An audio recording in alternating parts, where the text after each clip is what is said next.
Hello everyone and welcome back. Today we are going to make a ginger cookie. So these cookies have a really nice spice profile. They have some cinnamon, some ginger, and some allspice in them, which gives them just this lovely taste. So let me show you what I have in front of me today. First, we've got some almond butter. We've got some cinnamon, some ginger, and some allspice. We've got some coconut sugar, some maple syrup, and then our oat flour and almond flour. So I make these often, but I don't typically measure them out. So I have a pretty good sense of how much of what goes in, but let's give these a try and see what we come up with. So first of all, let's start with the almond butter. I'm going to do 2/3 of a cup of almond butter. And this is just almonds, nothing else. So I actually just took this out of the pantry, so it has not been in the fridge yet, which means it hasn't had time to thicken at all. When you put it in the fridge, it gets a little, it gets a little thicker, I guess. And so right now it's kind of runny, which will be nice for, it will help us mix everything together. Always easier when it's a little bit more liquidy. So there we go, there is our almond butter. All right, next up, let's do the coconut sugar. I'm actually going to do a full cup of coconut sugar. These cookies are definitely a little bit on the sweeter side. But yeah, the notes from the cinnamon and the ginger just really balance them out. So, oh, this is actually a little bit clumped in here. All right, there we go. So 1 full cup of coconut sugar. There we go. We're gonna keep our full cup because I think we're gonna have to add about a cup of water after as well. Then we're also gonna add a 1/4 cup of maple syrup. So like I said, these cookies are definitely a little bit more on the sweet side. But you'll see they are quite tasty. So there we go. There's our 1/4 cup. Next up, let's do our spices. So, oh, I actually forgot to grab my tablespoon. So one moment. All right, I am back. I've got my spoon measuring cups here. So we are going to do 1 full tablespoon of cinnamon plus a little bit of extra. Oh, actually, you know what? That is all we're going to get. We're not even getting a full tablespoon here. So one moment, I'm gonna go grab another cinnamon because I wanna make sure that we get the right amount. So one moment. All right, so this is my master cinnamon here.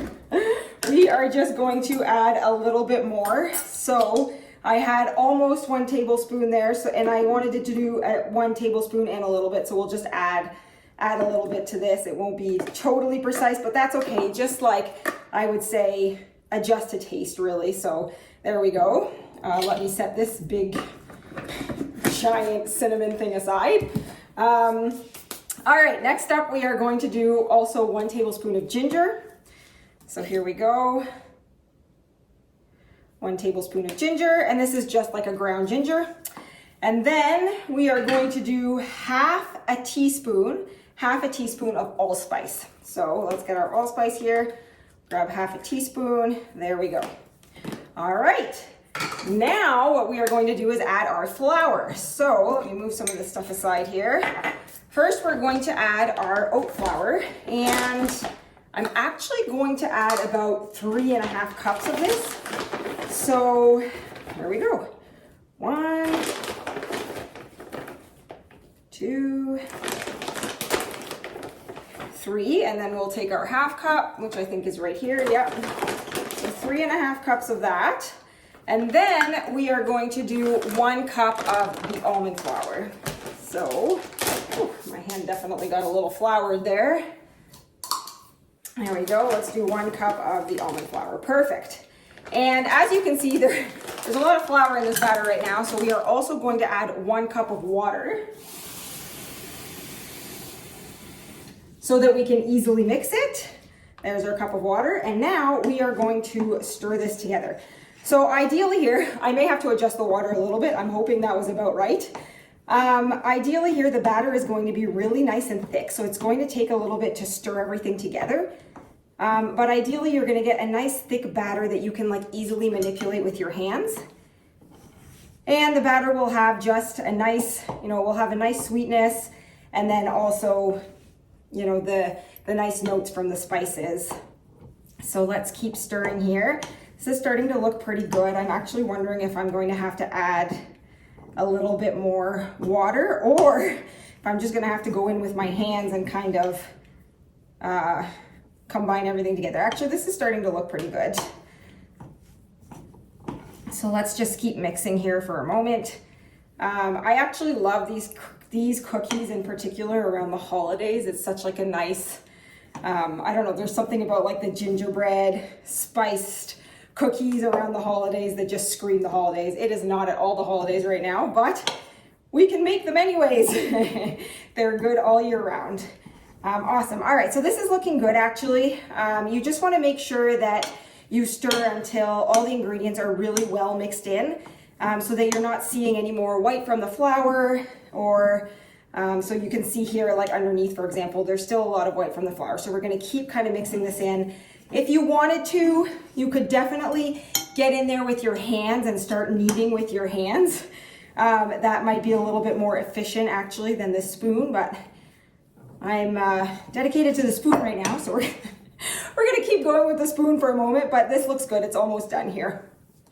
So actually, now what I'm going to do is I'm going to taste a little piece of it to make sure that it's good and that we have the right balance of ingredients.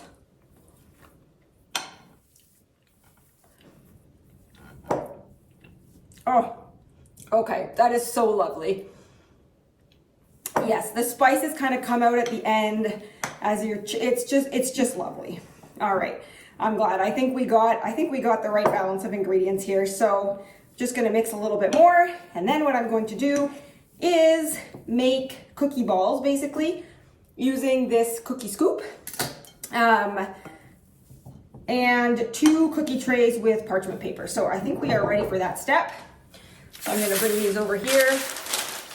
I've got 2 trays actually, because I think we'll start with the big one, just in case we only need one, but I think we might need both. And then our parchment paper. And all I'm going to do is scoop these and then put them on like this, and then flatten them out a little bit. So that's it, nice and easy. As you can see, there we go.